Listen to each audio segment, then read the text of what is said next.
Hi, this is Matt once again. Welcome back to another video.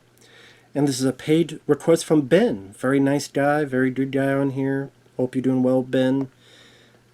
I know I have another request I need to get to him, but thank you for you and everyone else for being patient. I do appreciate that.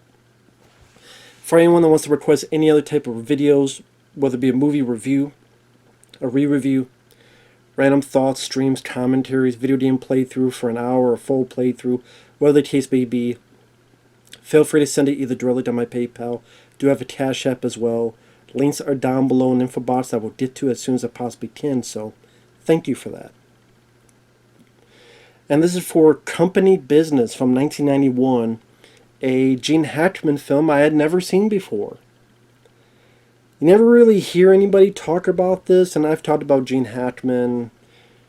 His death, what happened, is very sad, very tragic.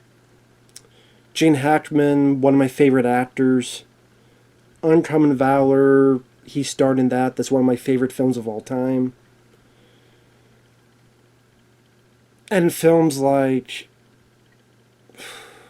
Superman the movie, and Mississippi Burning, and Enemy of the State, and Crimson Tide, and he's just done a lot of wonderful work. And even if a film isn't that great, he could still be worth a watch. I mean, I actually kind of like this film, Loose Cannons, which I haven't seen that in a while, man. I like to rewatch that film. I remember Dan Aykroyd being a bit irritating at times, but I do remember really liking Gene Hackman in that. But that's a film that a lot of people don't like, but I like Loose Cannons for what it is. This one, I hate to say it, I was not a fan of this film. I felt it was a whole lot of nothing happening with this. It felt like, and the ending felt anticlimactic, kind of, that's it? That's how you're going to end it? That's it? Feels like there's a lot of other things up in the air when it ends, and the journey to get there wasn't really that exciting, wasn't that entertaining, wasn't that momentous, wasn't that memorable. Honestly, this is a very, very routine, forgettable film. I just see why I had never seen this before. I just see why no one's ever really talked about this movie before or after. Because this film came out, it bombed. I think it cost $18 million. It made like $1 million or so. Now, it's directed by Nicholas Meyer, who did Star Trek II, Star Trek VI, both films I enjoy. And apparently he wrote the script, but I guess it wasn't finished. And that's one of his regrets, is he should have had a finished script. Gene Hackman, he had done 3 films, including Narrow Margin, which I do remember enjoying. I haven't seen that film in a while, though. But he had done 3 films. He was exhausted. He didn't really want to do this, but then when he tried to back out, he was afraid there'd be a lawsuit, so he did it anyway. And apparently there was some friction between Gene Hackman and Nicholas Meyer. I don't know the specifics of that, but I know Nicholas Meyer did not have the greatest experience working on this film. But again, if your script wasn't finished, and then you have someone like Gene Hackman that, you know, is very, I'm sure he always gave very committed performances, it might be something that's a bit annoying. Can we have a script that we can stick through? So the plot of the film is Gene Hackman used to work for the CIA, but he's retired. Now he'll do some corporate spy work. So the beginning of the film, he's stuck in this place to take these pictures of how these cosmetics work, secret formulas. He escapes. And then when he arrives to show, there's a guy next to him who has the same stuff, and all he had to do was hack into a computer. And Gene Hackman, I do like in the film. I think he's trying the best that he can with what he's given. And I do like how he kind of worms his way into, oh yeah, I got a bad knee, I got a bad leg. Could you give me something? Oh, sure, yeah, could you give me this and that? Oh, thanks. When the guy's gone, he throws his stuff away, just takes the guy's stuff, and then repeats what that guy said about computers. And then when there's a term he doesn't know, he's like, and then we did the thingamajig. I thought that was funny. After that, he's brought in to his former guys at the CIA because they want him to do a job. Now you got Kurtwood Smith, who was Clarence Boddicker in RoboCop, the original. You got Terry O'Quinn from the original The Stepfather. And they want him to do this deal between the U.S. and the Soviets. Because this is around that time when the wall was coming down, and you got Gorbachev. Definitely a unique time in history where we were trying to not make the Russians into bad guys because we're trying to be allies with them. It's funny how now it seems like we're going back to where it was in the 80s, Cold War style. But they want Gene Hackman to take $2 million and take this prisoner they have, played by Mikhail Baryshnikov, and go over there in exchange for this other prisoner, a guy named Sobel. Now, Gene Hackman and Mikhail Baryshnikov, their chemistry, some of their back and forth, is easily the best part of the movie. To me, it's the only part of the movie that's worth some kind of spit. Because Mikhail Baryshnikov, I'm not overly familiar with his work. I think in the 70s, maybe, he had done a film. He was nominated, I think he was nominated for an Oscar for Best Supporting Actor. He's mostly known as like a dancer, like a ballet dancer. So I wasn't really familiar, but I actually didn't mind him. And again, some of the stuff he has with Gene Hackman, like Gene keeps telling him, I'm bringing you home, and then Mikhail stops him. Stop this crap, home, what the hell you think I am, E.T.? I thought that was a funny line. And they at one point stopped for drinks and they tried to get to know each other a little bit. And again, Gene Hackman is a professional. And again, always great to see him.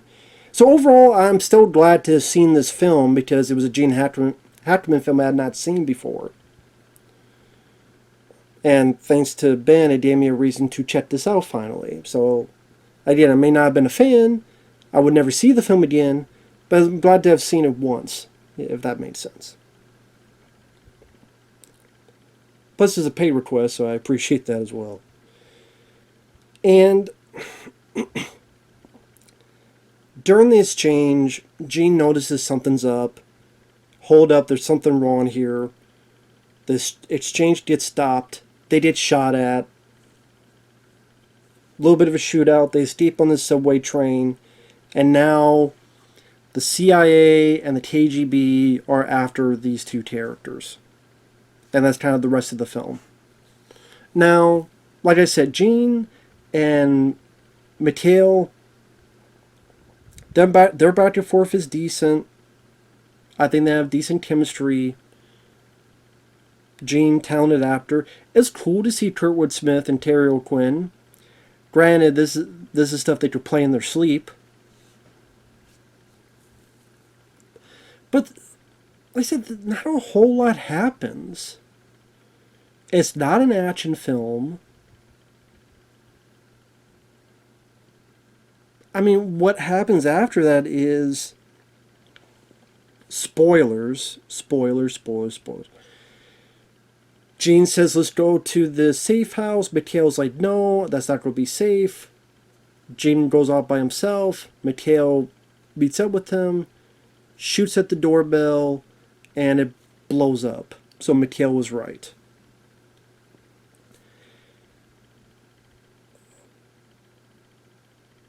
They get passports from this guy, and they have to hide, and you find out they hid in this kind of piece of the wall where it's one of those beds that you go up like this, like one of those, and goes to the wall, so they hid in there. They see this Saudi arms dealer who owes Gene Hackman a favor and supposedly has all this money, and you find out no, he doesn't have any money. So they're at Berlin, so then they go to Paris. They meet this girl. Gene thinks it's Mikhail's girlfriend. We later find out it's actually Mikhail's daughter. They need to take this money and they need to do some stuff to make it clean money, otherwise they'll be trapped. The daughter's willing to do that. Eventually, that girl gets kidnapped. They tell Gene, if you want this girl alive, we gotta make this change. Okay, well, you know what? We're going to do this at the Eiffel Tower. So the Eiffel Tower, there's Mikhail, and you think it's an elevator operator, but it's Gene Hackman. By this point, the girl is safe. He wounds someone. They get back in the elevator. They go back down. They go into a fucking like diner part, cafe part of the tower. They see all the exits are blocked. I guess Mikhail made a phone call to Terry O'Quinn because Terry O'Quinn was actually a secret handler for Mikhail. And then he lies about how the other guy defected. He's on the... I'll be honest, I was a bit hazy on the plot as to what the fuck was going on with the KGB and the Americans and why, what the whole grief was, what the whole point of it was. Something about this guy was a double agent, or he was working for this, but then he was working for that, and Terry Quinn wants that guy, or...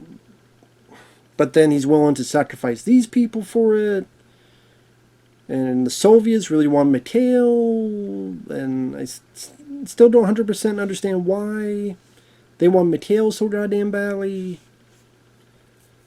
I said, I didn't... Hell, I understood the plot more on Loose Cannons, where it was about some fucking dirty VHS tape, where this guy running for Politico, you find out he was a Nazi who helped kill Hitler, and this weird, like, it was like a sex film type of thing as well, or something like that.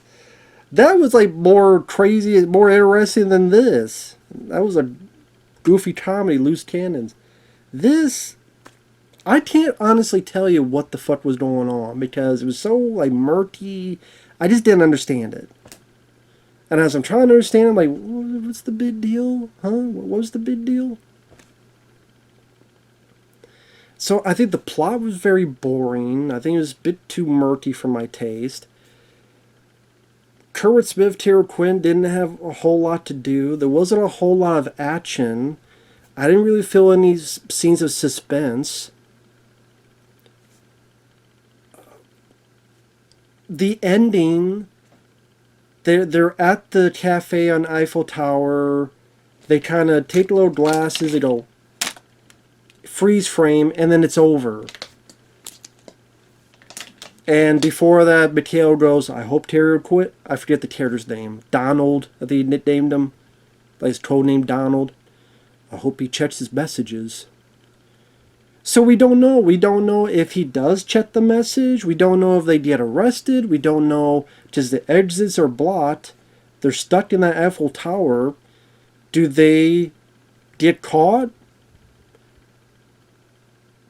Does, at the last minute, Terry O'Quinn look at the messages and go, hey, stop everything? Gene Hackman showed like a flyer or magazines like, hey, we could go here, this nice place with the beaches. Do they ever get there? We don't know. I don't... If the script wasn't complete, no wonder it feels incomplete. It's such a stupid, lousy way to end your film. You go, that's it? Well, what happened next? You're going through this journey that really isn't that much of an eventful, entertaining journey. The few action pieces, or what? The little shootout at the subway. Little, the explosion from shooting the doorbell and it's a bomb.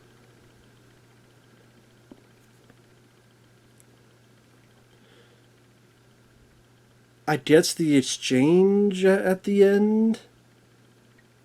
That's it. And Gene Hackman and Mikhail Baryshnikov, they do what they can, but it's not like you learn a whole lot of, at least of Gene Hackman's character, you don't learn a whole lot about him.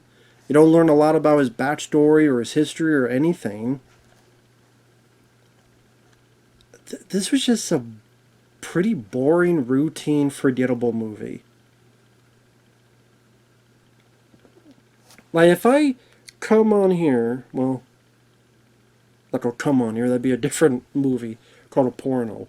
If I look up my Gene Hackman filmography, which I should have had this up,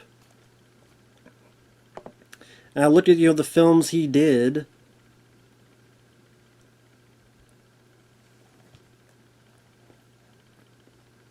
hell, let's just cut to the late 70s. Superman 1 and 2, Uncommon Valor I mentioned. I wasn't big on Hoosiers. Would I say I like that more than this? I don't know. Maybe. I don't know. But Bat 21 I enjoyed. Mississippi Burning I enjoyed. Loose Cannons I enjoyed. Narrow Margin I enjoyed. The Quick and the Dead I would put over this. Crimson Tide, The Birdcage. Extreme Measures I think is underrated. That doesn't even have a Blu-ray. Ants, Enemy of the State, The Replacements, Behind Enemy Lines. I'll put that above this. All those films I mentioned. See, this just kind of, I said, didn't do a whole lot for me. If it did for you, that's cool. I'm glad. Wasn't for me. If you had a bit more excitement, a little bit more cat and mouse sequences, a bit more straightforward plot, or interesting plot, a more conclusive ending instead of kind of just leaving it up in the air and go, that's it. Like I said, I just see why this film bombed. I just see why this film is not really talked about. That's just me, though. So that said, thanks for watching. Take care. We'll see you guys later. Bye-bye for now.